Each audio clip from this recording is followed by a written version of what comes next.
بسم الله الرحمن الرحيم رب زدني علما.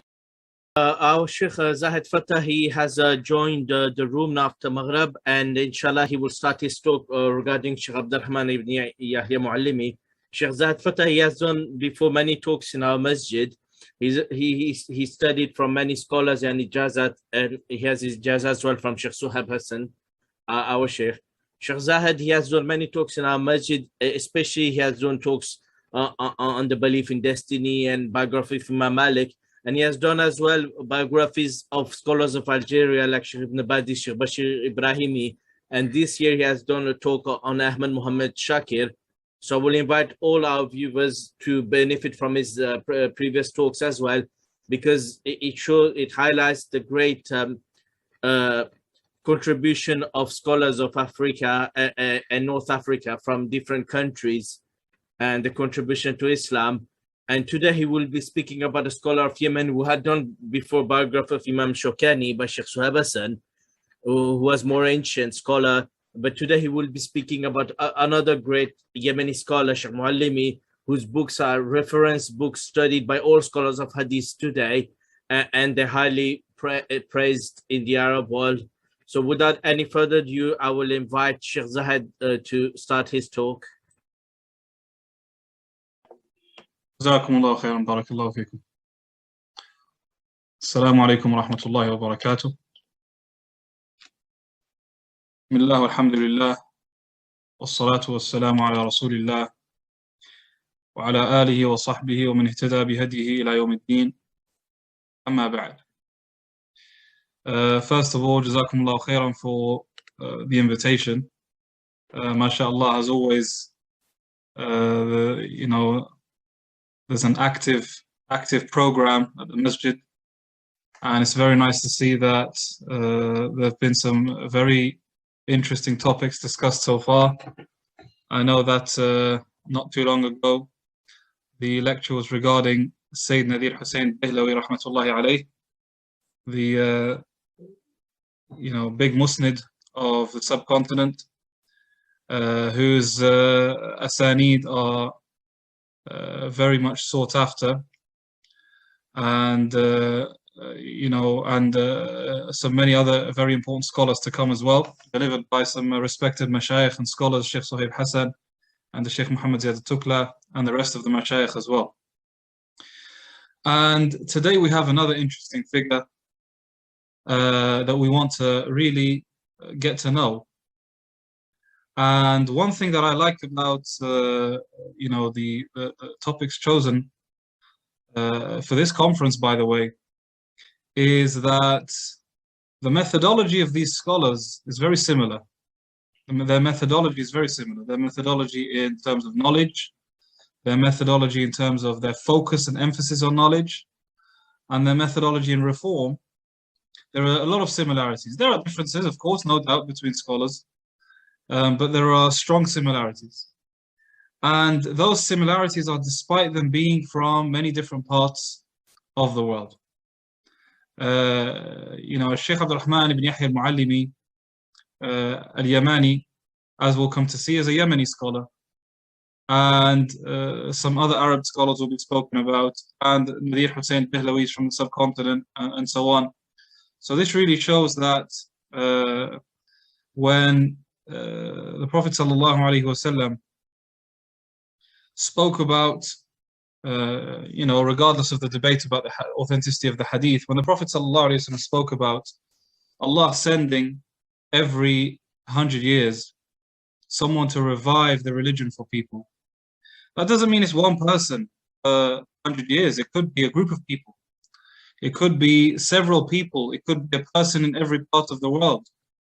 And the fact that we were talking about scholars who lived, many of them, in the past century or the century just before it, shows that this practice of reviving the religion for people is something which is a shared practice by many scholars at every generation. Every generation. And I also don't want to belittle scholars living in the Western Europe, because they have the role of reform and the role of spreading knowledge and teaching knowledge, they have the responsibility, just like scholars in Muslim countries, just as much.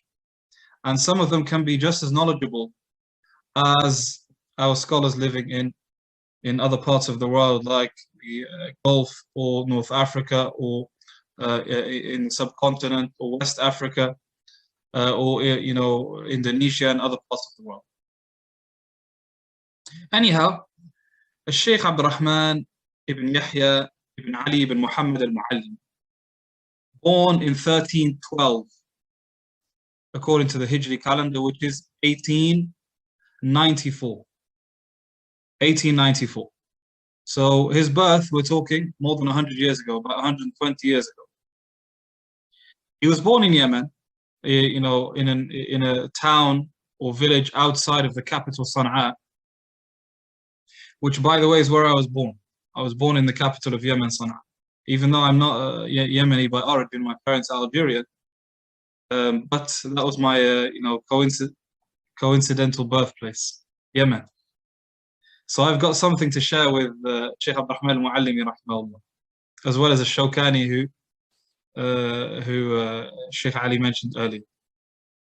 So he was born to a righteous family in an area, in a location which was relatively conservative in terms of faith, in terms of being traditional, in terms of concerned about faith, conservative. And so therefore, alhamdulillah, he had a good setting. From the beginning, Al-Mu'allimi had a good setting and a good upbringing and a good environment in which, a star, an imam like him could come out of.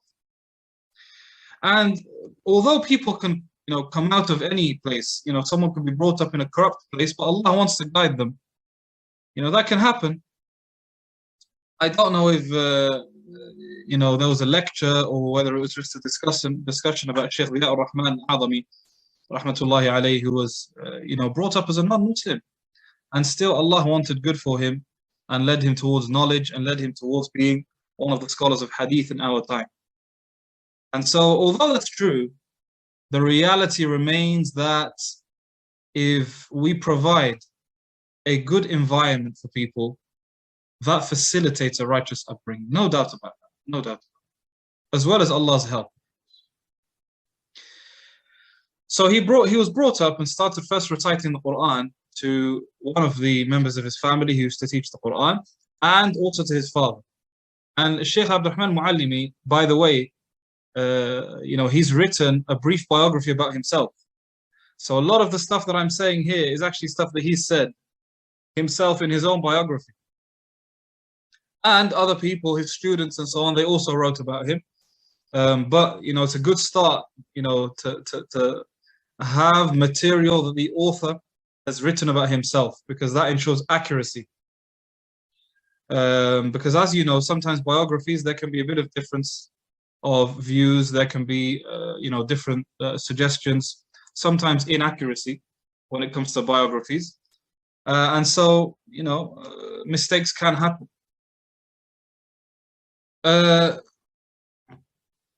He says that the way they used to study Quran is that someone would memorize his portion of Quran for that day, and then the next day he would memorize that same portion again, and after that he says we would never be asked to go back to that again, which is an interesting way of learning Quran, to be honest. And I don't know how well that's going to help for it to stick in terms of memorization. But he does say that although we're not told to revise that again afterwards, we're required to recite Quran every morning and every evening, every single day.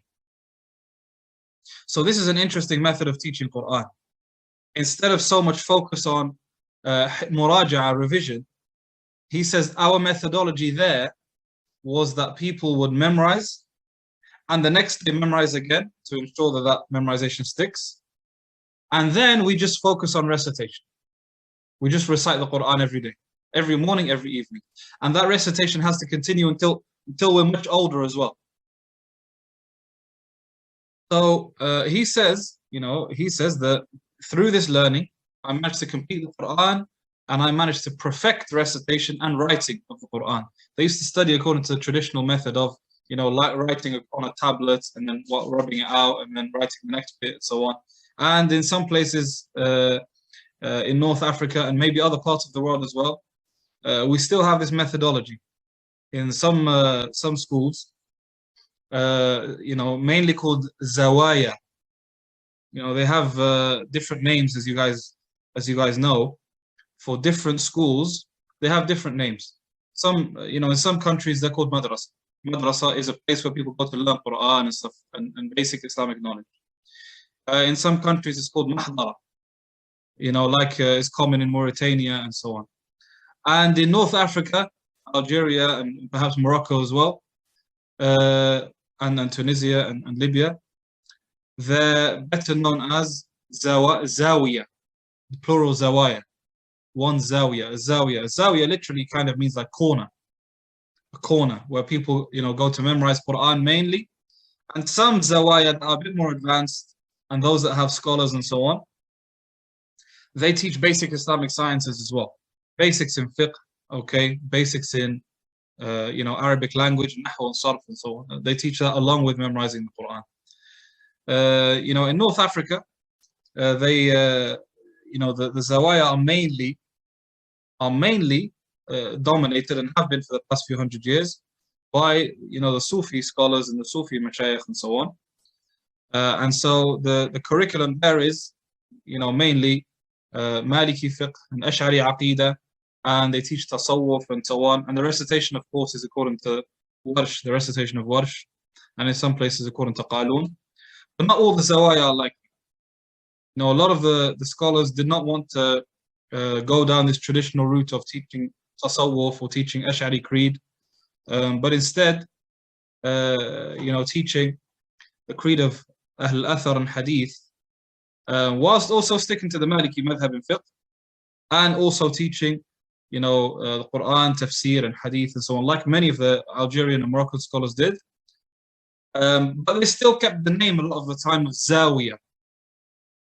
Although it's associated with the Sufi madaris, but they said it's better we keep the names because that's what people are used to, and we'll reform things and teach according to a better curriculum as much as possible. So really that shows that reform is sometimes needed to be direct. Sometimes there has to be direct opposition. That's why when we spoke previously about Shaykh ibn Badis and Ibrahimi, we said that they sometimes had clashes with some other Muslim groups and so on, because that's the nature of reform, that's the nature of da'wah sometimes. However, where things don't need to be clashed, then there's no need to make a fight over it. And that's why Ibn Badis, instead of teaching, for example, Hanbali fiqh in Algeria, he decided to teach the Muwatta of Malik, because the people are Maliki, and he can teach through that. Anyway, so in this madrasa, and I'm going to come on to how al-Mu'allimi was similar in that approach shortly. He started off his recitation of the Quran, memorization of the Quran, according to this method, where memorization only happens initially. You memorize a page or 2 pages or whatever it is that you memorize, and then the next day you memorize again, and then afterwards it's just recitation. That has its pros. It means that students are not held back by muraja'a all the time, because that can hold people back and sort of make them give up on trying to memorize the Quran. That has its strengths as well, especially if they are reciting regularly. Anyway, he says I perfected that. He then moved to al-Hijariyah, which is a town not far from Ta'iz, a well-known place in Yemen, where his brother used to work at the Islamic court. And his brother, taught some Islamic sciences, and al-Mu'allimi spent some time there. And when his dad came to visit, Abdur Rahman Mu'allimi's father, when he came to visit him in this place, he asked him, so what are you studying? He said, I'm studying this and this and that, and a bit of fiqh and a bit of that, whatever. So his dad said to him, what about nahw? What about nahw? Are you not studying nahw? So Shaykh Abdur Rahman says, I said to my dad, they don't study it at the madrasa that I'm at. So his father said to him, you need to study it with your brother. So he told his older brother, put a program for your younger brother Abdur Rahman and teach him Nahu regularly. So he says he taught me al-Ajurumiyya with the commentary of al-Kafram, who is an Egyptian Azhari scholar, Shafi'i scholar, who has a commentary, a famous commentary on al-Ajurumi, a book in Nahu. He says this only lasted for 2 weeks. I was only studying with my brother for 2 weeks. And then it was time for me to travel and go back with my father. He says, I don't know what happened, but in that 2 weeks, I benefited a little bit from my brother. But more than that, I suddenly found myself being interested in Nahu. So he says on the way home with his father, he bought a few books in Nahu and started reading and researching. And he had a friend as well that he used to revise with and so on. Until he says, Alhamdulillah, I gained a really good understanding of Nahu. And, it's quite interesting because maybe not every person has the sharpness and ability of Shaykh Abdur Rahman Mu'allimi, but this shows that,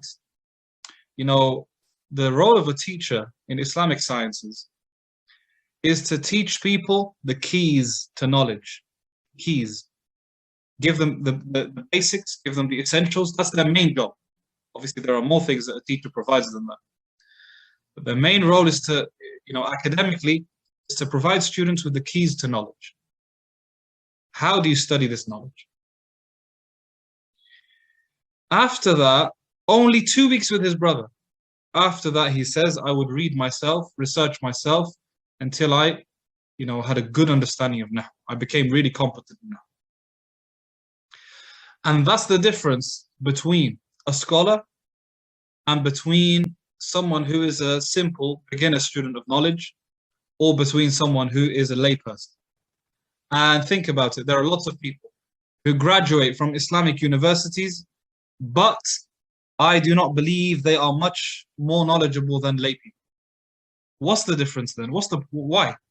How can this person study 4 years, 5 years, maybe in Medina, maybe in Azhar, maybe in Morocco, maybe in any other country, 4, 5, 6, 7 years, and then they come back, but they're still almost like lay people when it comes to knowledge. The difference is that teachers that taught you in the classroom give you the keys to knowledge. To advance, you have to research yourself. You have to study yourself. You have to do your own further readings. Isn't that the same at school and at university? Is everyone in the lecture theatre at university, everyone of equal knowledge? Obviously not. Obviously not. When I did my law degree at the University of Birmingham, I think we had around 250 students in the lecture theatre. 250. Not all of them, but most of them graduated with a law degree, including myself. However, were we all equal in our knowledge of law? Did we all get the same grade? Did we all, come out with an equal amount of knowledge of law? No. If you ask me now about, some legal issues, I wouldn't answer you. I wouldn't answer you. I wouldn't be able to answer you, most likely. Why? Because I didn't go on and train and practice and work as a lawyer. Doing some studies in a classroom is the beginning. It's the beginning. It's a person's own effort that distinguish them from everyone else, that make them someone who's actually competent in a science. And I've seen people with degrees or masters or even PhDs in Islamic sciences, and they are awam, they're lay people. They're lay people in Islamic sciences. Why? Because it is not enough to just do a certain amount of work in a classroom. So you have to constantly be connected to knowledge. Abdur Rahman ibn Yahya Mu'allimi, there are very few people, if anyone, that I've come across from all the scholars of the last few centuries, there are very few people who were so focused on knowledge as him.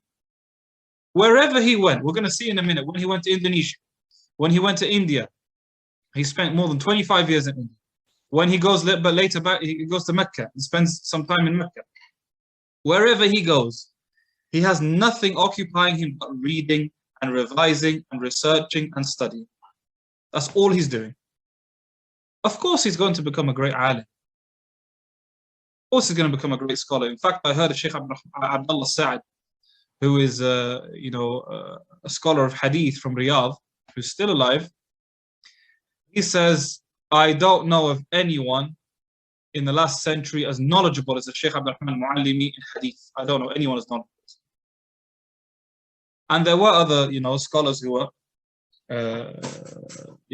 maybe as knowledgeable as him. But this is what Shaykh Sa'ad said about his knowledge. This is what I know. And I know some people said similar things about Shaykh Ubaidullah al-Rahmani and Mubarak Furi and other scholars as well. Shaykh al-Amin al-Shanqiti said it as well about Shaykh al-Jondalawi and others. But the point is, what is it that made Shaykh Abdur Rahman Mu'allimi so special? If you look at his list of teachers,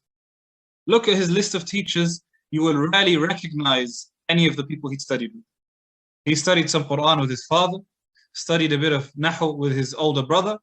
He studied here and there with some other mashayikh. He did gain ijaza in India and the subcontinent and so on, in Hadith and stuff like that. But it wasn't like he spent years, under close study with some of the greatest scholars of Islam in his time. No, that wasn't the case. So what made him stand out? What made him such a great scholar? What made all the ulama agree that he's a great scholar? Even those who disagreed with him academically, they all agreed that he was such a great scholar and such an incredible personality. Incredible personality. This was it. It was his independent effort, his own desire to read, his own desire to research.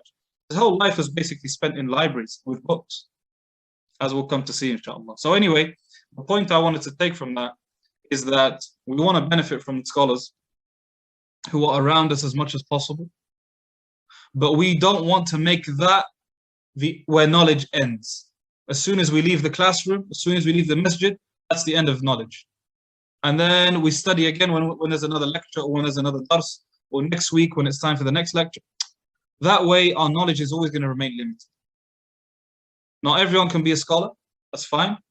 However, the more we want to advance, the more we want to have a close connection with knowledge, with books and reading and research. Whilst also continuing to study with scholars. Shaykh Abdur Rahman Mu'allimi, after he became a alim and an expert in hadith and other sciences, he didn't stop studying with teachers. He didn't stop. But he also didn't limit it to his study with teachers. Anyway, moving on.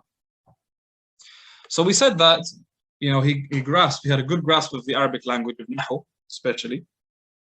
So afterwards, he went to Tufan, where his father suggested to him to stay for a bit. He suggested stay in Tufan for a bit, and this is in Yemen as well, and study with Shaykh Ahmad ibn Muhammad ibn Sulaiman al-Mu'allimi, someone who's an expert in fiqh, known for his knowledge and expertise in fiqh. He was a faqih. So he said, I went to him and I chose a book from my father's collection, my father's library, and I got al-Minhaj by al-Imam al-Nawawi Rahimah. Nawawi is considered, the leading authority in Shafi'i fiqh. For sure, one of the leading authorities in this. And he has several works, important works. One of his most important works is Umdat al-Talibin, Minhaj al-Talibin, wa Umdat al-Mufti. Minhaj al-Talibin in fiqh, which is a short mukhtasar, a concise work in fiqh. And that work is considered, one of the most widely studied books in the Shafi'i circles. So he says, I went to my Shaykh, Shaykh Ahmad Muhammad ibn Sulaiman al-Mu'allimi, and I said to him, Shaykh, I want to study fiqh with you. Okay, he said, what do you want to study? He said, I want to study al-Minhaj by al-Nawawi. He said, okay. So when he started reading, from the beginning, from the introduction. The Shaykh took the book from al-Mu'allimi, Abdur Rahman, Shaykh Zahed Fettah Mu'allimi. Took it off and looked at it, almost confused. And then he said to him, "Did you revise this before you came?" He said, "No." He said, "You didn't study or revise this with anyone before you came?" He said, "No." He said, "Have you studied Nahu before?" He said, "I've studied a little bit of Nahu, yeah." He said, No, you haven't studied a little bit of Nahu." He said, "Not just a little bit." He was amazed at, how accurate his recitation was. And then he said to him afterwards, he said to him, "I was hesitant on allowing you to study Minhaj al-Talibin. I was hesitant because it's not a book for someone, at your age and a beginner in knowledge and so on. It might not be suitable. Maybe it's more appropriate for you to study a shorter book in Shafi'i fiqh, like Safinat al-Najah or Ghayat al-Ikhtisar, better known as Matn al-Shuja', as the Shafi'is know better. Maybe that's more appropriate. Minhaj, no, it's considered a larger text." So he said, "But after I saw you read like this, I was comfortable allowing you to continue studying al-Minhaj." This shows that even though al-Mu'allimi wasn't really known as an expert in Arabic language, that's not what he's known for. He's not known for his expertise in fiqh, even though he has incredible knowledge of fiqh. He wasn't known for his expertise in inheritance, even though he also was very knowledgeable in that as well. Yet, his good start in Arabic language facilitated the rest of his studies. And that's another lesson, that Arabic language opens up the doors. And I know it can be difficult. Whether someone is from an Arab country or a non-Arab country, it can be difficult either way. Yes, people from Arab countries have a bit of an advantage because maybe they have the support of their family, or they're used to hearing at least their dialect, their home dialect in Arabic, so it's easy for them to study Arabic. But it's still not easy for someone brought up in the West to study Arabic and to become an expert in Arabic, let alone to study Arabic sciences and to specialize in them. And that's a whole different thing. But if someone puts a little bit of effort to begin with into studying Arabic, this will open up the doors of the rest of the sciences. And I think I said a similar thing when we spoke about Shaykh ibn Badis and al-Ibrahimi and how much they emphasized Arabic language. And we spoke about how Arabic and Sharia are connected, they go together. Because that's the language of revelation. That's the language of revelation. And that's why these big ulama that we talk about, who are non-Arabs, could they have become great scholars of Islam without understanding Arabic? Of course not. They couldn't have.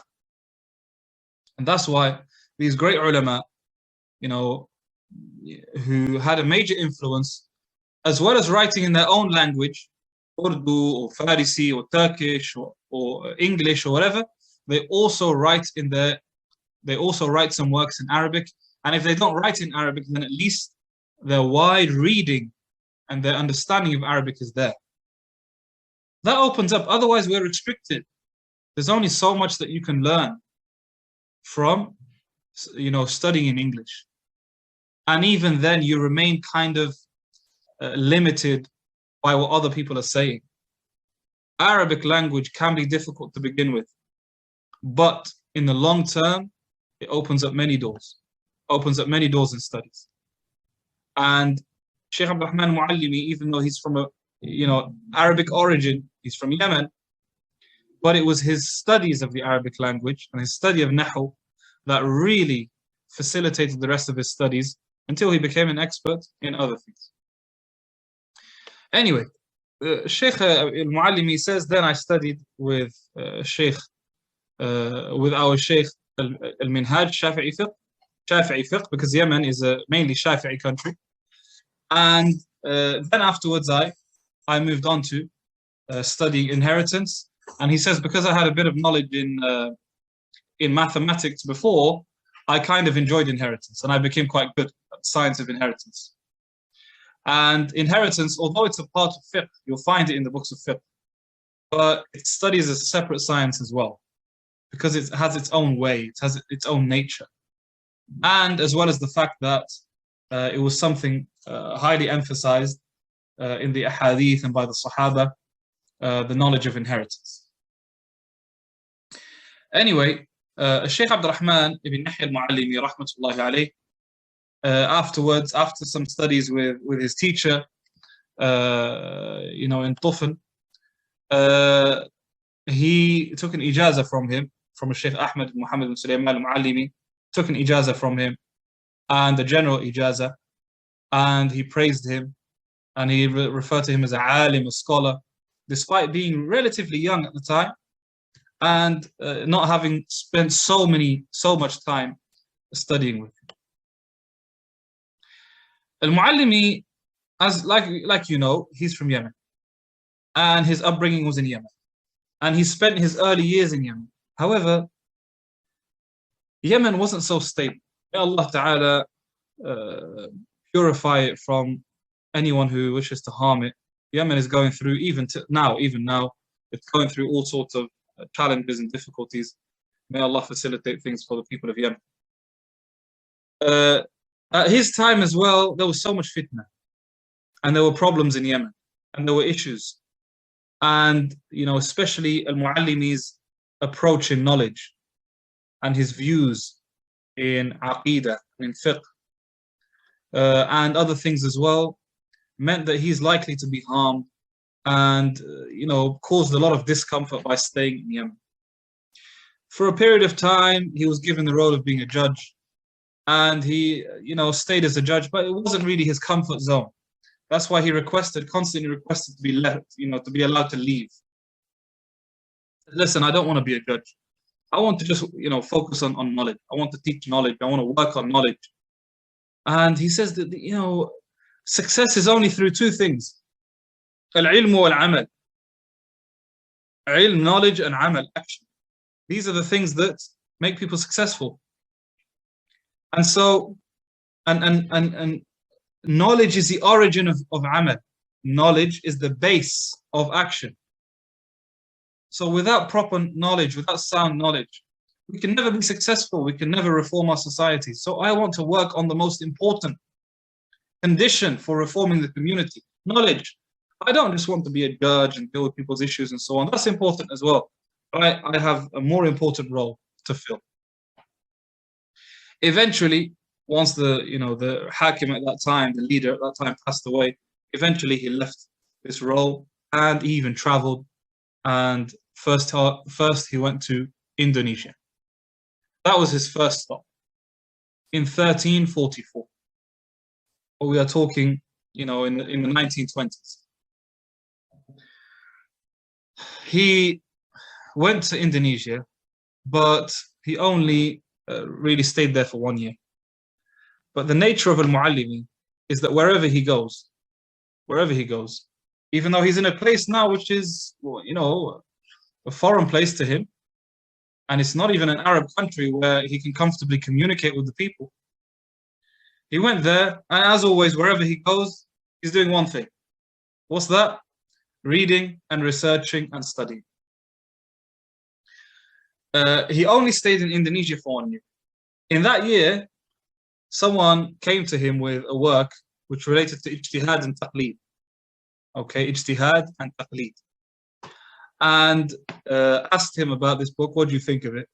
So he wrote his work, which is now part of the large collection, which was headed by Shaykh Bakr Abu Zayd, rahimahullah, under the supervision of Shaykh Bakr Abu Zayd, but he passed away before the project was finished. A large collection of the works of Shaykh Abdur Rahman ibn Yahya al-Mu'allimi in over 20 volumes. More than 20 volumes of his work in this collection, rahimahullah. May Allah reward the people who worked on this, Shaykh Imran and others. Anyway, the book that he wrote in Indonesia is called Tahqeeq al-Kalam. Tahqeeq al-Kalam fi al-Masail al-Thalath. Tahqeeq means verifying, the reality of 3 masail. And those masail related to ijtihad and taqleed And also, he discussed also talfiq in his work. And he spoke about the issue of ijtihad, and quite a few scholars have written on ijtihad. Shawkani, as you may have heard from Shaykh Suhaib Hassan in his lecture about Shawkani. Shawkani authored and spoke a lot about ijtihad. He was very big on the issue of ijtihad. But also Shaykh Abdur Rahman Mu'allimi wrote on ijtihad. And he kind of criticized the way some fuqaha were excessively avoiding any form of ijtihad, any form of tarjih, any form of going against their school, even after they've researched an issue and are convinced that other opinions are more accurate than the opinion of the official position of their school and so on. He criticized that. And quite a few of the ulama of the four madhahib criticized that as well. And he discusses an interesting topic also, which is the topic of talfiq. Ijtihad and taqlid is a big topic. It's a big topic. But talfiq is also an interesting topic that comes under ijtihad and taqlid. Talfiq means to follow several different madhahib on certain issues. So let's say you follow the Hanafi school when it comes to wudu, and the Maliki school when it comes to your praying, how you pray salah, and Shafi'i school when it comes to zakat. Let's say that's a type of talfiq. Generally, most scholars don't have an issue with that type of talfiq. There's another type of talfiq though, which is where you follow different madhahib on the same topic. So let's say, for example, you follow the Hanafi school on the fact that touching the privates doesn't break the wudu, which is the position of the Hanafi school. Unlike the other three madhab, in the Maliki and Shafi'i and Hanbali madhab, touching the privates breaks wudu without a barrier. And you follow the Maliki opinion on vomiting not breaking the wudu, and bleeding not breaking the wudu. In the Hanafi madhab, bleeding and vomiting breaks the wudu. Yeah. In the Maliki and Shafi'i madhab and Hanbali madhab, touching the privates breaks wudu. But you follow this opinion from these madhab and that opinion from the madhab. So you don't make wudu from vomit, or bleeding, or touching the privates, or even touching the opposite gender with desire and so on. So now, when you pray, in that picture, collectively, your prayer is not valid according to the Hanafi school because you vomited. Obviously, this is a rare case, but let's say someone bleeds and vomits. He's got a lot going on there. Okay, bleeds and vomits, and also touches their privates, or let's say they eat camel meat or something else. They do all those things, and they don't make wudu because they don't believe it breaks the wudu. According to the Hanafi school, the salah is not valid because they don't have wudu, because they vomited. According to the Maliki school, their salah is not valid because they touched their privates. According to the Shafi'i school as well. According to the Hanbali school as well, because they ate camel meat or because they touched their privates. So now, according to the four madhahib, a person's salah is invalid. Some people have a problem with that because they say now your salah is not valid according to any of the four madhahib. However, as Shaykh Abdur Rahman Mu'allimi says, this issue was never a problem in the time of the Salaf. Because at that time, someone might have asked Ibn Abbas, "Oh, Ibn Abbas, does eating camel meat break my wudu?" And he would say no. And then he'd ask another scholar, does touching my privates break wudu? He says no. Ask a different scholar, does this break the wudu? He says no. Say, okay, alhamdulillah. Does this person have to ask the same Sahabi on every issue? Does he ask, now you've asked Ibn Abbas, you have to ask Ibn Abbas on everything. Now you've asked Ibn Mas'ud, you have to ask him on everything. Is that the case? Or are you allowed to ask different scholars? Al-Mu'allimi says at that time, this was never a problem. So long as someone is not doing that out of desire, they're not doing it out of tatabbu' al-rukhas, which means to just follow the most lenient opinions on every issue. He says that there's no issue. and actually one of the leading Hanbali jurists, wrote an essay on the issue of talfiq. It's actually more of a fatwa. It's short. It's not really an essay. It's quite short, but it's a short essay or a fatwa on the issue of talfiq. And is talfiq permissible? And he also argues the same thing. This is a Shaykh Mar'i ibn Yusuf al-Karmi. Shaykh Mar'i ibn Yusuf al-Karmi, who is considered one of the most important Hanbali scholars. He wrote two important books, Ghayatul Muntaha and Dalil al-Talib. These two books are the most important, they're some of the most important books in Hanbali. In fact, Ghayatul Muntaha is considered the third most important book in the Hanbali school by some people, after Muntaha al-Iradat and al-Iqna' by al-Hajjawi. Anyhow, Shaykh Mar'i al-Karmi, who's a leading Hanbali jurist, he wrote an essay on which he argued that talfiq is permissible because there's a need for people to do it. He says people need it. You can't expect people to, if they follow this on this, according to this madhab, they have to follow that same madhab on everything. So long as talfiq is not done with the intention of following desires and the intention of just following all the concessions of the scholars, he says that's absolutely fine. And it's interesting because Shaykh Mar'i al-Karmi is a faqih. No one can accuse him of being, like some people who maybe want to be stricter on following the four madhahib. They might say, oh yeah, but the scholars of hadith, they don't care about taqleed and they call to ijtihad and so on. No, the scholars within the four madhahib themselves said so as well. Scholars within the four madhahib believe that following a madhab is not wajib. That's the mashhur of the Hanbali school. I talk about the Hanbali school because that's my area of study. And the other madhahib as well, even in the Shafi'i madhab and the Hanafi school, some of the Hanafi scholars told me the same thing. They said that in the Hanafi school, following a madhab is not wajib. Following the same madhab for every issue. So Shaykh Mar'i al-Karmi says that. And he also says on top of that, talfiq is permissible because there's a need for it. Maybe a person follows the Hanafi school, but they found themselves in a situation where they want a fatwa on a particular situation, like wiping on socks, or like combining prayers when traveling. So they ask a scholar, he says, yeah, it's fine, you can combine your prayers. Alhamdulillah. Just because you follow the Hanafi school on one issue, that doesn't require that you do so on every single issue. Anyway, delved quite a bit on this topic. I just thought it was an interesting topic, a question that comes up a lot. And Shaykh Abdur Rahman Mu'allimi discusses this in his works, interestingly, and provides solid arguments. And really, that's the position that is the accepted position. That whether there's talfiq or no talfiq, or whether a person is following a madhab generally or not following a madhab generally, all of that is permissible.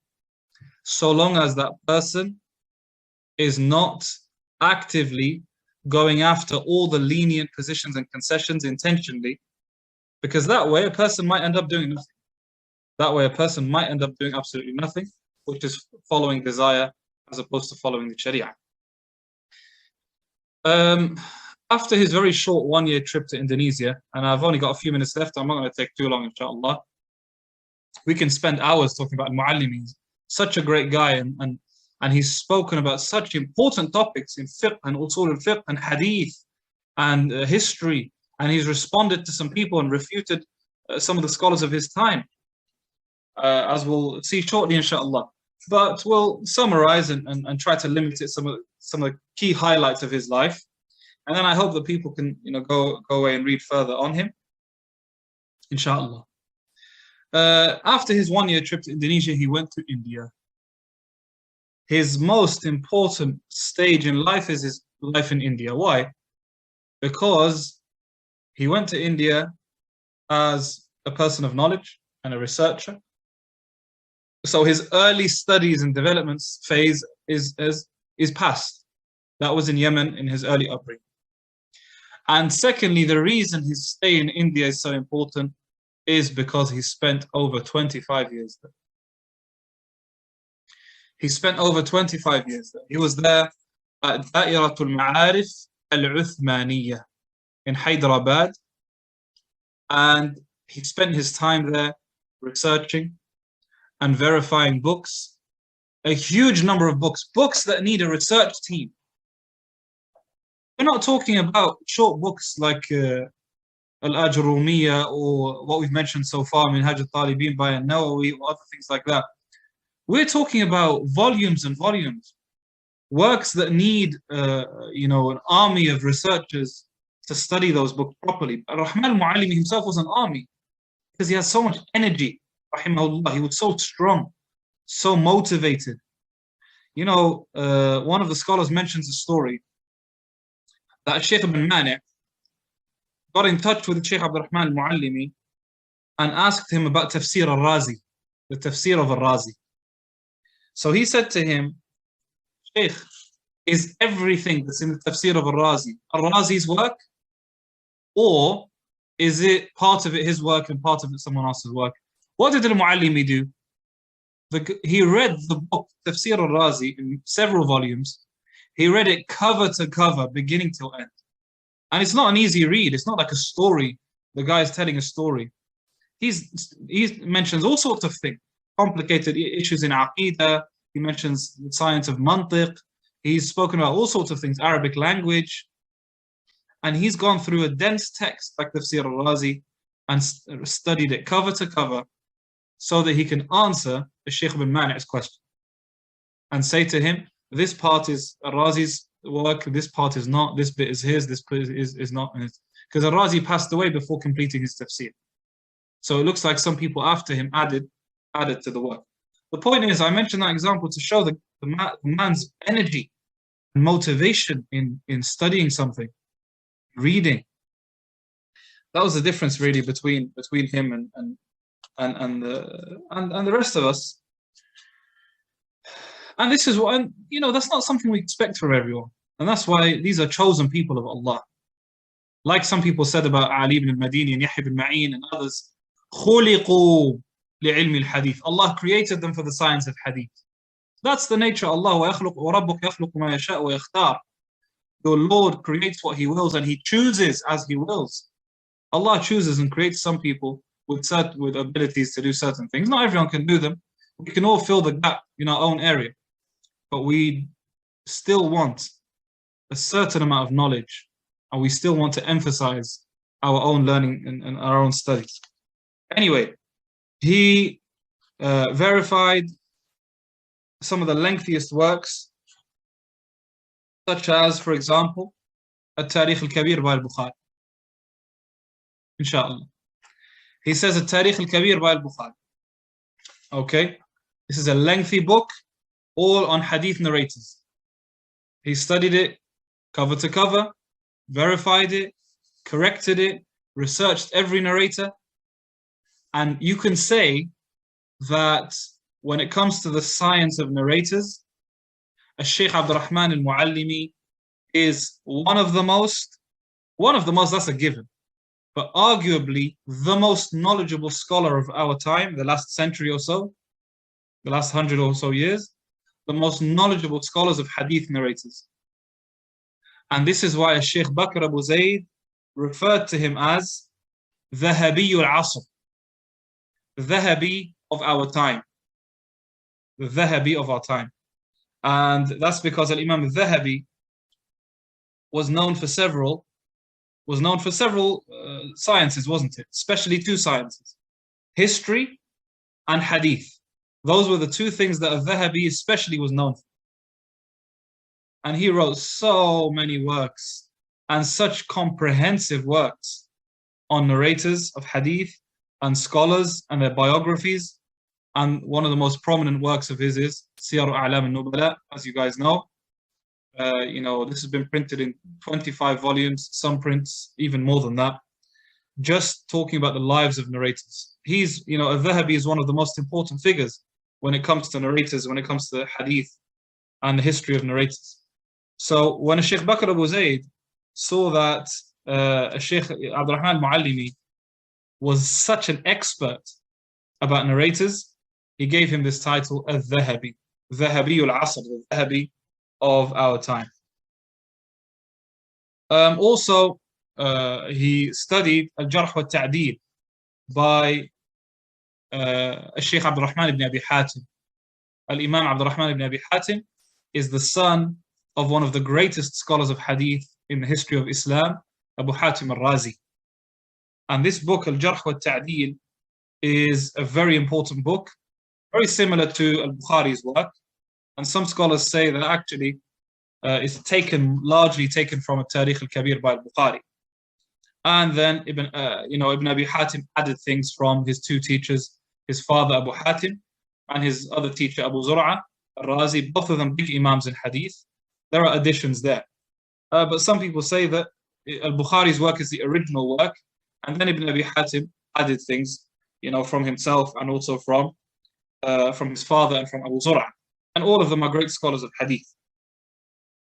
Also, he covered several books, Tadhkirat al-Huffaz, and even in Hanbali fiqh, Kashf al-Mukhaddarat, Sharh Akhsar al-Mukhtasarat. And it's interesting because although, like I said, Yemen is a Shafi'i country largely, and that's what he initially studied, it seemed like when he got a bit older, Shaykh Abdur Rahman ibn Yahya al-Mu'allimi's interests were more towards Hanbali fiqh than they were Shafi'i. Again, even though he's a muhaddith, and generally you find the muhaddithin, obviously they don't restrict themselves to a madhab, which is fine. They don't restrict themselves. But still, the four madhahib, like we've said many times before, they help as a methodology in terms of studying. And also because there's so much effort being put into the fiqh of the four madhahib, it's easier to use them as references and to study fiqh through them. They're like schools. You use any of the four madhahib, you use it to grasp an understanding of fiqh, and then afterwards you delve into the other sciences, hadith and Quran, tafsir, Arabic language, usul al-fiqh, and that way, a student of knowledge himself becomes capable of verifying the different opinions and distinguishing between the stronger opinions and the weaker opinions and so on.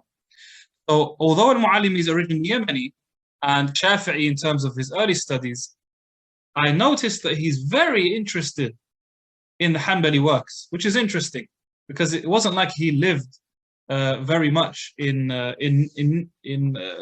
countries which are Hanbali dominated, like Qatar, Kuwait, and Saudi Arabia, except later on in his life when he went to Mecca. And that's where he ended, that's where things ended for this great scholar. Went to Mecca and he was given the responsibility of, looking after the library in Mecca. And he spent the rest of his life there serving people, researching, studying, writing, authoring. And so many of the scholars of his time that went to Mecca, would visit him and would be so delighted to visit him. But anyway, one of the works so maybe it was at that time where he had more access to Hanbali works that his interest in Hanbali fiqh became even bigger. Because some of the scholars said that one of the narrators from Mu'allimi says, every time I saw al-Mu'allimi would always sleep with two books next to him. I've forgotten the first one. The second one was, he says, Sharh al-Muntaha al-Iradat by Shaykh Mansour ibn Yunus al-Buhuti, who is an Egyptian Hanbali scholar. Passed away 1051 Hijri. So, Sharh al-Muntaha, this is considered the most important book in Hanbali fiqh, arguably. Maybe after Kashaf al-Qina'. So, looks like al-Mu'allimi benefited from the fiqh of the madhahib, whilst also being an expert in hadith, and being a mujtahid, and being an alim in usul al-fiqh, and verifying between views. And he says that scholars today are able to make tarjih at least. Okay, we're not expecting, he says, this is what he says. He says, we're not expecting everyone to be able to make ijtihad on new issues, because that does require very comprehensive knowledge and so on. Not everyone can do that. Some scholars in our time can do that. Maybe not all the scholars can. But he says scholars who've spent years studying a bit of hadith and usul and so on should at least be able to distinguish between stronger and weaker opinions. So he's critical of scholars who don't do that, even though they have the ability to do so, or they can easily attain that ability. Anyhow, in Mecca, one of the incidents that occurred to him is when Shaykh Ahmad Shakir, another great muhaddith, who we spoke about before, came to visit Shaykh Abdur Rahman Mu'allimi. He sat down with someone, and a man came and served him tea and dates and so on. And then, Assalamu alaikum, and then he left and continued studying and reading. So Shaykh Ahmad Shakir said to the person with him, he said, Wallahi, I want to see Shaykh Abdur Rahman Mu'allimi. He said, the guy who brought us tea is Shaykh Abdur Rahman Mu'allimi. That is Shaykh Abdur Rahman Mu'allimi. When Shaykh Ahmad Shakir, heard that, he burst out into tears. He couldn't imagine that and Ahmad Shakir is himself an Imam in Hadith. He's a mujtahid himself. He's a great scholar, mujtahid in fiqh and a great scholar in Hadith. He says, I couldn't imagine that such a great scholar in Hadith was just so simple and so easy about coming to serve people, put tea on the table, give salam, greet them and so on, and then continue to do work. Didn't have time, Shaykh Rahman, to sit down and chat and go for dinners and dessert and so on. Okay, like the life of many students of knowledge in our time. No. For him, it was every moment was valuable. And this incident really shows several things about Shaykh Abdur Rahman Mu'allimi. Shows how much respect scholars had for him. And number two, it shows how humble and simple he was and how much he gave his life to knowledge. Rahmatullahi alayh. There's a lot of things that I didn't mention. I didn't mention his incredible book on, in his refutation of Shaykh Zahed al-Kawthari, which really, some scholars consider this book to be a role model book. Okay? They consider it to be a role model book, Tankeel, because of his, accuracy and knowledge and his honesty. And sometimes he would agree with the Shaykh Zahed al-Kawthari and say, and Zahed al-Kawthari was correct about this. It's true. Khatib al-Baghdadi probably shouldn't have mentioned this. He probably shouldn't have said this. He agrees with him on some things. And he also respects him in the way he speaks to him. And also sometimes he's very critical of him. And this was one of the, a really strong work that scholars after him benefited from and, studied and used as a learning book for how to respond to people, how to write refutations. Not loose refutations with minimal research, solid refutations with adab, with honesty, with sincerity, and with strong knowledge and research. So this was an incredible work, and another famous refutation of his, someone who rejected the Sunnah, Wariya, was also an important work by Shaykh Abdur Rahman Mu'allimi. Anyway, I've gone over my time already, and I can see that Shaykh Muhammad Uthmani's joined us. So inshallah ta'ala he can benefit you guys with his lecture as well. And I'll leave it at that, inshallah. Jazakumullah khairan. Assalamu alaikum wa rahmatullahi wa barakatuh. Jazakallah khair, Shaykh. It was very beneficial lecture, mashallah. Barakallah feekum. As usual, very beneficial, especially in the matters of fiqh and how we need to develop our youth in being learned people, and people, even if we differ, to have proper etiquettes of scholars, because unfortunately many of the youth, they're being wasted in more qil waqar rather than producing works, translations, and doing, raising the kids up on a methodology. So that's unfortunately, Shaykh, that's why we always like to benefit from you. And Barakallah feek. And Abdur Rahman Mu'allimi, really, he is, one of the role models when it comes to this, knowing, when to refute and also how to do it. Rahimahullah, excellent role model for this. Barakallah feek. Jazakallah khair, Shaykh. Ayyakum. May Allah preserve you, and inshallah, we hope to see you soon again. Ameen. Jazakumullah khair. Assalamu alaikum. Wa alaikum assalam.